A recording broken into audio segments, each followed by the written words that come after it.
എങ്ങനെയാണ് വീട്ടിലിരുന്നു കൊണ്ട് തന്നെ ചില ടിപ്സ് ആൻഡ് ട്രിക്സ് യൂസ് ചെയ്തിട്ട് കുട്ടികളെ കൊണ്ട് സംസാരം വികസിപ്പിച്ചെടുക്കാം എന്നുള്ളത്? നമസ്കാരം, ഞാൻ ആമിന. ഞാൻ അതിഥി അഥവാ Ayurveda and therapeutic integration for developmental habilitative intervention എന്ന സ്ഥാപനത്തിലെ സ്പീച്ച് ലാംഗ്വേജ് പെത്തോളജിസ്റ്റ് ആൻഡ് ഓഡിയോളജിസ്റ്റാണ്.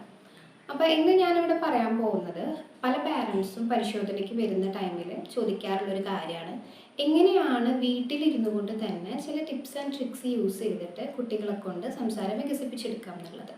അപ്പോൾ നമ്മളിപ്പം ജനറലി പറയുകയാണെങ്കിൽ ഇപ്പോൾ കുട്ടികളുടെ ഒരു ഡെവലപ്മെൻറ്റ്, ലാംഗ്വേജ് ഡെവലപ്മെൻറ്റ് നമ്മൾ എടുക്കുകയാണെങ്കിൽ ഒരു 6 months ഒക്കെ ആകുമ്പോഴത്തേക്കും കുട്ടികൾ ബാബിൾ ചെയ്ത് തുടങ്ങും. അതായത് ബബ്ബ, മമ്മമ്മ ഇങ്ങനത്തെ ഓരോ ശബ്ദങ്ങളൊക്കെ കുട്ടികൾ ഉണ്ടാക്കി തുടങ്ങും.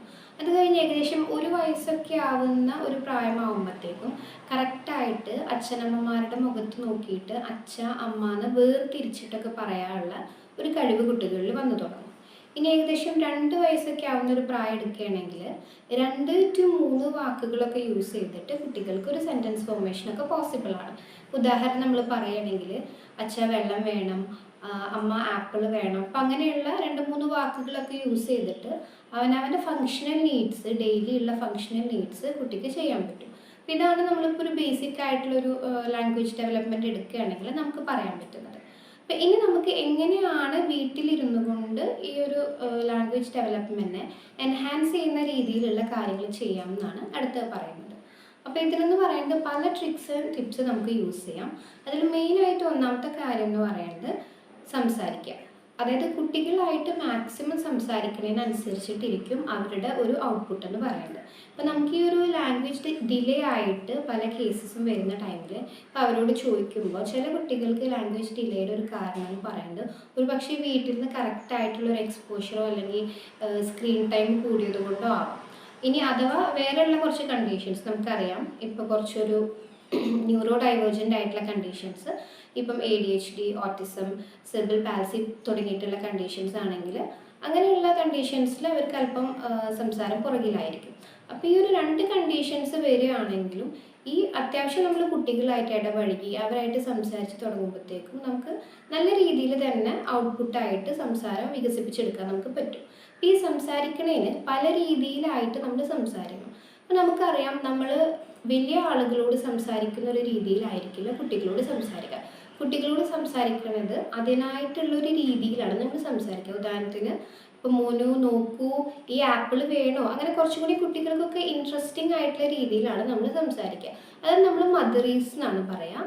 അപ്പോൾ ഈ ഒരു ഇൻട്രസ്റ്റിംഗ് ആയിട്ടുള്ള രീതിയിൽ നമ്മൾ സംസാരിക്കുമ്പോഴത്തേക്കും അവർ നമ്മുടെ മുഖത്തേക്ക് നോക്കാനും അപ്പോൾ അതുപോലെ തന്നെ ഐ കോണ്ടാക്ട് മെയിൻറ്റെയിൻ ചെയ്തിട്ട് നമ്മളോട് സംസാരിക്കാനും കാര്യങ്ങൾക്കൊക്കെ അവർ ട്രൈ ചെയ്യും. അപ്പോൾ അതുകൊണ്ട് തന്നെ അവർക്ക് ഇൻട്രസ്റ്റിംഗ് ആയിട്ടുള്ള രീതിയിൽ നമ്മൾ ഈ ഒരു സംസാരം വികസിപ്പിച്ചെടുക്കുന്നത് വളരെ ഇമ്പോർട്ടൻ്റ് ആണ്. ഈ ഒരു കാര്യം നമ്മൾ എപ്പോഴും മനസ്സിൽ വെക്കുക. നമ്മൾ എത്രത്തോളമാണ് അവർക്കൊരു എക്സ്പോഷർ കൊടുക്കുന്നത് അല്ലെങ്കിൽ വീട്ടിൽ അവരോട് സംസാരിക്കുന്നത് അതിനനുസരിച്ചിട്ടിരിക്കും അവരുടെ ഒരു ഔട്ട്പുട്ട് എന്ന് പറയുന്നത്. ഇപ്പോൾ വീട്ടിലായിരിക്കുന്ന ടൈമിൽ നമുക്ക് പല പല കാര്യങ്ങളായിട്ട് കുട്ടികൾക്ക് പഠിപ്പിച്ചു കൊടുക്കാം. ഉദാഹരണത്തിന് വീട്ടിലുള്ള കോമൺ ഐറ്റംസ് നമുക്ക് പഠിപ്പിച്ചു കൊടുക്കാം.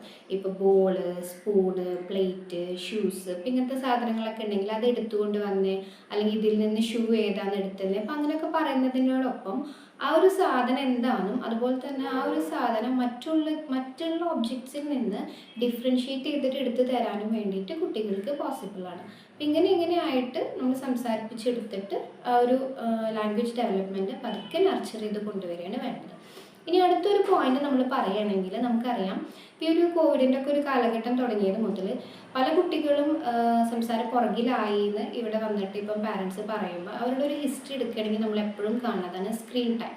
അതായത് കോവിഡിൻ്റെ ഒക്കെ ഒരു കാലഘട്ടം മുതൽ തന്നെ പുറത്ത് കളിക്കാൻ പോകാൻ പറ്റാതെയും വേറെയുള്ള പല കാരണങ്ങൾ കൊണ്ട് കുട്ടികൾ വീടിൻ്റെ ഉള്ളിലായപ്പോൾ അവർക്ക് ഒരു കറക്റ്റായിട്ടുള്ള ഒരു സംസാര രീതിയിൽ വരാനും അതുപോലെ തന്നെ സ്ക്രീൻ ടൈമിൻ്റെ ഒരു കൂടുതൽ മൂലം അവർക്ക് കറക്റ്റായിട്ട് ഒരു സംസാരം ഡെവലപ്പ് ചെയ്യാനും കാര്യങ്ങൾക്കും ബുദ്ധിമുട്ടാണ്.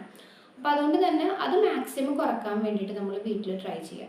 ഈ ഒരു സ്ക്രീൻ ടൈം കുറച്ച് കഴിഞ്ഞാൽ മാത്രമാണ് അവർക്ക് ചുറ്റുമുള്ള എൻവയോൺമെൻറ്റിൽ എന്താണുള്ളത്, അല്ലെങ്കിൽ എന്തൊക്കെയാണ് എൻ്റെ ചുറ്റിലിരിക്കുന്ന സാധനങ്ങൾ, എനിക്കൊരു ആവശ്യം ഉണ്ടെങ്കിൽ ഞാൻ എങ്ങനെയാണ് കമ്മ്യൂണിക്കേറ്റ് ചെയ്യേണ്ടതെന്നുള്ളൊരു ഐഡിയ കിട്ടുള്ളൂ. സ്ക്രീൻ ടൈം കണ്ടിന്യൂസ് ആയിട്ട് ഒരു സ്ക്രീനിലേക്ക് നോക്കിയിരിക്കുമ്പോഴത്തേക്കും അവർക്ക് എങ്ങനെയാണ് ഒരു ഭാഷ വികസിപ്പിച്ചെടുക്കേണ്ടത്, അല്ലെങ്കിൽ അവനവൻ്റെ ആവശ്യങ്ങൾ നിറവേറ്റാൻ വേണ്ടിയിട്ട് എങ്ങനെയാണ് കമ്മ്യൂണിക്കേറ്റ് ചെയ്യേണ്ടതെന്നുള്ള കുറച്ച് സ്കില്ലുകളൊക്കെ ഡിമിനിഷ് ചെയ്ത് പോകും. അതുകൊണ്ട് സ്ക്രീൻ ടൈം മാക്സിമം ഒന്ന് റെഡ്യൂസ് ചെയ്യാൻ നോക്കുക വീട്ടിലായിരിക്കുന്ന ടൈമിൽ.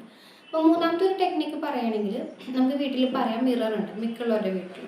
അപ്പോൾ ഈ മിറർ യൂസ് ചെയ്തിട്ട് നമുക്ക് മിററിൽ കുട്ടീനെ നോക്കിയിട്ട് അതിൻ്റെ ഒപ്പം തന്നെ നമുക്ക് ഓരോ ബോഡി പാർട്സ് ഒക്കെ ആയിട്ട് പറഞ്ഞു കൊടുക്കാം. വളരെ കുറച്ച് ഇൻട്രസ്റ്റിംഗ് ആയിട്ടുള്ള രീതിയിൽ തന്നെ നമ്മൾ പറഞ്ഞു കൊടുത്തിട്ട് അതൊന്ന് വികസിപ്പിച്ചെടുക്കാൻ നോക്കുക. അതായത് ആ കൈ നോക്കൂ, കാല് നോക്കൂ, അതായത് അമ്മ കൈ പൊക്കാൻ പോവാണ്, ഓക്കെ ഇനി മോന് കൈ പൊക്കും. അപ്പോൾ അങ്ങനെയായിട്ട് ഒരു കളി പോലെ ആയിട്ട് നമുക്കിപ്പോൾ ഇതിപ്പം മിറർ നോക്കിയിട്ട് തന്നെയാണെന്നില്ല, ഒരു പക്ഷേ നമ്മളിപ്പോൾ കുട്ടികളെ കുളിപ്പിച്ച് കൊടുക്കുന്ന സമയത്തോ എങ്ങാനും നമുക്ക് ഇതുപോലെയൊക്കെ പറഞ്ഞു കൊടുത്തിട്ട് ഓരോ ബോഡി പാർട്സും അതുപോലെ തന്നെ കളേഴ്സ് അങ്ങനെ ഓരോ നമുക്ക് പഠിപ്പിക്കാം.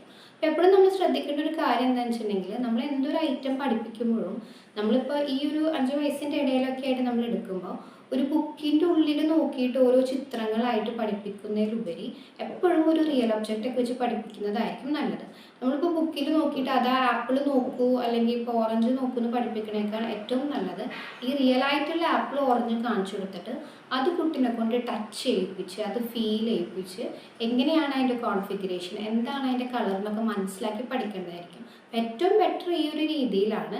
എപ്പോൾ എന്ത് കാര്യങ്ങളും പഠിപ്പിക്കുന്നുണ്ടെങ്കിൽ റിയൽ ഒബ്ജക്ട്സ് വെച്ചിട്ട് അവരെ കൊണ്ട് ആ ഒരു ഐറ്റം മനസ്സിലാക്കിപ്പിച്ചതിന് ശേഷം മാത്രം പഠിപ്പിക്കാൻ വേണ്ടി ട്രൈ ചെയ്യും. ഓക്കെ, പിന്നെ അതുപോലെ തന്നെ ഇമ്പോർട്ടൻ്റ് ആയിട്ടുള്ളൊരു കാര്യമാണ് പ്ലേ ആക്ടിവിറ്റി. അപ്പോൾ പല പല കളികളിലൂടെ കുട്ടികളെ കൊണ്ട് നമുക്ക് സംസാരം വികസിപ്പിച്ചെടുക്കാം. അതായത് ഇപ്പോൾ നിങ്ങൾക്ക് എല്ലാവർക്കും അറിയാം, നമ്മൾ ഈ പീക്കബു അഥവാ ഈ ഒളിച്ചേ കണ്ടേ എന്നുള്ള കളിയൊക്കെ ആയിട്ട് കുട്ടികളായിട്ട് കളിക്കാറുണ്ട്. അപ്പോൾ ആ ഒരു കളിയിലൂടെ കുട്ടികൾക്ക് നമ്മൾ സംസാരിക്കുമ്പോഴത്തേക്കും ആ ഒരു നമ്മൾ പീക്കബു ചെയ്യുമ്പോൾ അതിനോടൊന്ന് റെസ്പോണ്ട് ചെയ്യാനും ചിരിക്കാനും കാര്യങ്ങൾക്ക് കുട്ടി ചെയ്യും. അപ്പോൾ അതുപോലെ തന്നെ അതിനോടനുസരിച്ചിട്ട് ഒരു ഐ കോണ്ടാക്ട് മെയിൻറ്റെയിൻ ചെയ്യാനും ആ ഒരു കളിയിലോടൊരു ഇൻട്രസ്റ്റ് കാണിക്കാനൊക്കെ ട്രൈ ചെയ്യും. ഇനി വേറെയുള്ള കളികളാണ് നമ്മൾ കളിക്കുന്നതെങ്കിൽ ഇപ്പോൾ ബോൾ എറിഞ്ഞ് കളിക്കുകയാണ് ഉദാഹരണത്തിന്. അപ്പോൾ ആ ഒരു കളിയിലൂടെ തന്നെ പല ഫങ്ഷണൽ വേർഡ്സ് നമുക്ക് ഡെവലപ്പ് ചെയ്തെടുക്കാൻ പറ്റും. ഇപ്പോൾ നമ്മൾ കളിക്കുകയാണ്, ഇപ്പോൾ കളിക്കുന്ന ടൈമിൽ നമുക്കിപ്പോൾ കുട്ടികളോട് പറയാം അതായത് എടുക്ക്, ബോൾ എടുക്ക്, എനിക്ക് എറിഞ്ഞ് തായോ. അപ്പോൾ ഈ തായോ, എടുക്ക്, എറിയൂ ഇങ്ങനെയുള്ള വാക്കുകളൊക്കെ കുട്ടിക്ക് ഏതൊരു സിറ്റുവേഷനിലാണ് ഉപയോഗിക്കേണ്ടതെന്ന് മനസ്സിലാവുകയാണ്. അതായത് ഇപ്പം ഞാൻ വീഴുകയാണ് അല്ലെങ്കിൽ കൈ മുറിയണം, അപ്പോൾ ആ ഒരു ടൈമിൽ അയ്യോ എന്ന് പറയും. അപ്പോൾ ഈ ഒരു വാക്ക് കുട്ടിക്ക് പറഞ്ഞാൽ മനസ്സിലാവണം എന്നുണ്ടെങ്കിൽ ആ ഒരു സിറ്റുവേഷൻ വരുമ്പോൾ നമ്മൾ ഈ വാക്കുകൾ കുറച്ച് എക്സാഗ്രേറ്റ് ചെയ്തിട്ട് പറഞ്ഞു കൊടുക്കണം. ഇപ്പോൾ കുട്ടി വീണു, അപ്പോൾ വീണ ടൈമിൽ നമ്മൾ അയ്യോ വീണല്ലോ. അപ്പം കുറേ പ്രാവശ്യം നമ്മളിത് പ്രാക്ടീസ് ചെയ്യണതിൻ്റെ ഒപ്പം കുട്ടിക്ക് മനസ്സിലാവും ഓക്കെ ഞാൻ വീണ് കഴിഞ്ഞാൽ അല്ലെങ്കിൽ എനിക്ക് എന്തെങ്കിലും ഒരു അപകടം പറ്റി കഴിഞ്ഞിട്ടുണ്ടെങ്കിൽ ഞാൻ ഈ അയ്യോ എന്നുള്ള വാക്ക് എനിക്ക് ഉപയോഗിക്കാം. അങ്ങനെ ഓരോ സിറ്റുവേഷൻ അനുസരിച്ചിട്ട് എങ്ങനെയാണ് ഈ വാക്കുകൾ ഉപയോഗിക്കേണ്ടത് എന്നുള്ളൊരു ഐഡിയ കുട്ടിക്ക് കറക്റ്റായിട്ട് മനസ്സിലാക്കുകയാണ് ചെയ്യുന്നത്. അപ്പോൾ ഇത്രയും കാര്യങ്ങളാണ് മെയിനായിട്ട് ഇപ്പോൾ നമുക്ക് വീട്ടിൽ യൂസ് ചെയ്യുന്നതിൻ്റെ ഒപ്പം ഈ ഒരു ലാംഗ്വേജ് ഡെവലപ്പ് ചെയ്യാൻ വേണ്ടിയിട്ട് ഹെൽപ്പ് ചെയ്യുന്നത്. അപ്പോൾ ഈ കാര്യങ്ങൾ എപ്പോഴും നമ്മൾ മനസ്സിൽ വയ്ക്കുക. നമുക്ക് എപ്പോഴും മനസ്സിൽ വെക്കേണ്ട മെയിനായിട്ടുള്ളൊരു കാര്യം നമ്മളിപ്പോൾ എങ്ങനെ തെറപ്പിക്ക് കൊണ്ടുവന്നാലും നമ്മളിപ്പോൾ ഒരു 45 മിനിറ്റ്സ് അല്ലെങ്കിൽ ഇപ്പോൾ 1 ഹവറാണ് നമ്മൾ മാക്സിമം ഒരു തെറപ്പി സെഷനിൽ ഉദ്ദേശിക്കുന്നത്. അത് കഴിഞ്ഞിട്ടുള്ള ടൈം അത്രയും കുട്ടി വീടുകളിലും അതുപോലെ തന്നെ സ്കൂളുകളിലായിരിക്കും സ്പെൻഡ് ചെയ്യുന്നുണ്ടാവാം. ആ ഒരു ടൈമിൽ നമ്മളിപ്പോൾ ഇവിടുന്ന് പറഞ്ഞു വിടുന്ന ഒരു ഹോം ട്രെയിനിങ് അല്ലെങ്കിൽ അഥവാ വീട്ടിലുള്ളൊരു സ്റ്റിമുലേഷൻ നമ്മൾ കറക്റ്റായിട്ട് കൊടുത്തില്ലെങ്കിൽ നമ്മൾ ഉദ്ദേശിച്ച ഒരു ഔട്ട്പുട്ട് കിട്ടണമെന്നില്ല. അപ്പോൾ ഇത്രയും കാര്യങ്ങൾ വീട്ടിലൊന്ന് കറക്റ്റായിട്ട് ചെയ്യണമെങ്കിൽ തീർച്ചയായും അതിനനുസരിച്ചിട്ടുള്ളൊരു റിസൾട്ട് ഉണ്ടാവും. അപ്പോൾ ഇത്രയും കാര്യങ്ങൾ ഒന്ന് ചെയ്ത് നോക്കാം. Okay, thank you.